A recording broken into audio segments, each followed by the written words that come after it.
বানাবো চিংড়ি পালং, যার জন্য যা যা ইনগ্রিডিয়েন্টস লাগবে সব আমি নিয়ে নিয়েছি।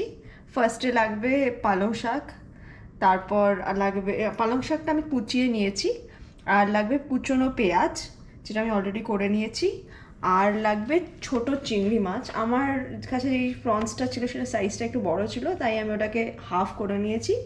যদি ছোট চিংড়ি থাকে তো ফুলটাই ইউজ করা যায়। আর ওই চিংড়ি মাছটাকে আমি নুন আর হলুদ দিয়ে জাস্ট একটু ম্যারিনেট করে রেখেছি। কড়াইতে দিচ্ছি তেল, তেলটা গরম হয়ে গেছে। এবার আমি ফার্স্টে চিংড়ি মাছ যেটাকে আমি নুন আর হলুদ দিয়ে ম্যারিনেট করে রেখেছিলাম সেটাকে ফার্স্টে ভেজে তুলবো। তাহলে চিংড়ি মাছগুলো তেলে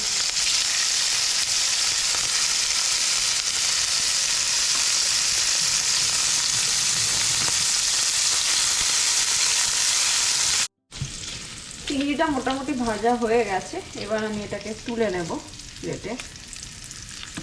চিংড়িটা মোটামুটি সফট থাকবে। চিংড়িটা ভেজে তুলে নেওয়ার পর ওই সেম তেলে আমি একটা শুকনো লঙ্কা ফোড়নে দিলাম ফার্স্টে।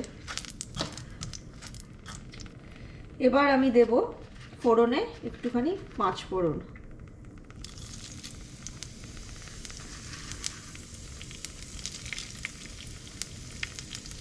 পাঁচফোড়নটা একটু গরম হবে আর সুন্দর একটা গন্ধ ছাড়বে, তারপর আমরা মশলাটা দেব। ফোড়নটা মোটামুটি সুন্দর একটা গন্ধ ছেড়েছে। এবার আমি যে পেঁয়াজটা কেটে রেখেছিলাম সেটা দিয়ে দেবো এর মধ্যে।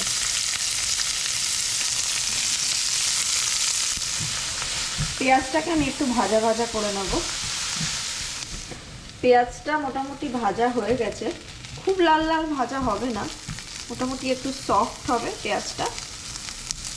তারপর আমরা বাকি মশলাগুলো পেঁয়াজে দেবো। এইবার পেঁয়াজ ভাজার পর আমি এর মধ্যে দেব একটু হলুদ, দেব অল্প একটু হাফ টিস্পুন মতো ধনে গুঁড়ো, হাফ টিস্পুন মতো জিরে গুঁড়ো, কোয়ার্টার টিস্পুন লঙ্কার গুঁড়ো।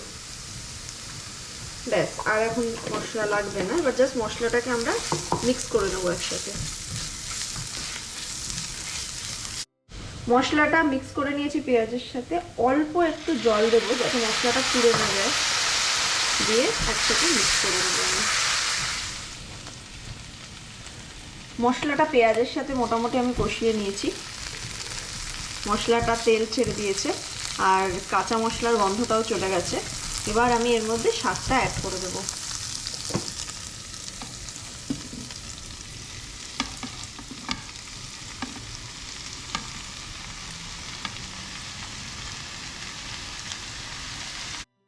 শাকটা আমি দিয়ে দিয়েছি।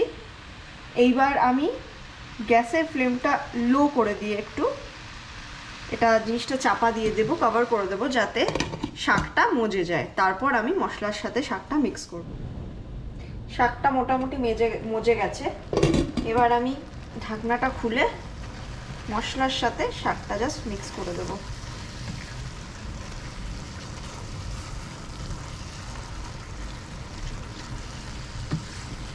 শাকটা অনেকটা মতো জল ছেড়েছে, বাট আরেকটু মজবে, তো আমি মিক্স করে আবার আরেকবার চাপা দিয়ে আরও কিছুক্ষণ এরকম লো ফ্লেমে রাখবো।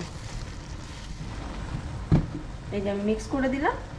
এবার আমি আবার চাপা দিয়ে কিছুক্ষণ লো ফ্লেমে রাখছি। শাকটা মোটামুটি মজে গেছে। আমি ঢাকনাটা খুলে দিলাম। একটা ভালো সুন্দর গন্ধ সেরেছে। তো আমি এটাকে এবার ভাজা ভাজা করবো, তারপর চিংড়ি মাছটা অ্যাড করবো। শাকের জল যতটা ছেড়েছিল সেটা একটু টেনে গেছে। এবার আমি চিংড়ি মাছ যেটা ভেজে রেখেছিলাম সেটা অ্যাড করব, তারপর একসাথে ভাজবো যাতে চিংড়ি মাছের ফ্লেভারটা শাকটার মধ্যে টোটালি ইনফিউজ হয়।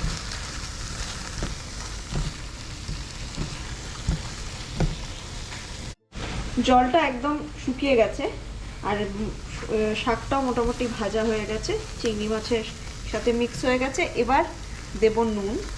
নুনটা আমরা লাস্টে দিচ্ছি যাতে শাকটা বেশি জল না ছাড়ে।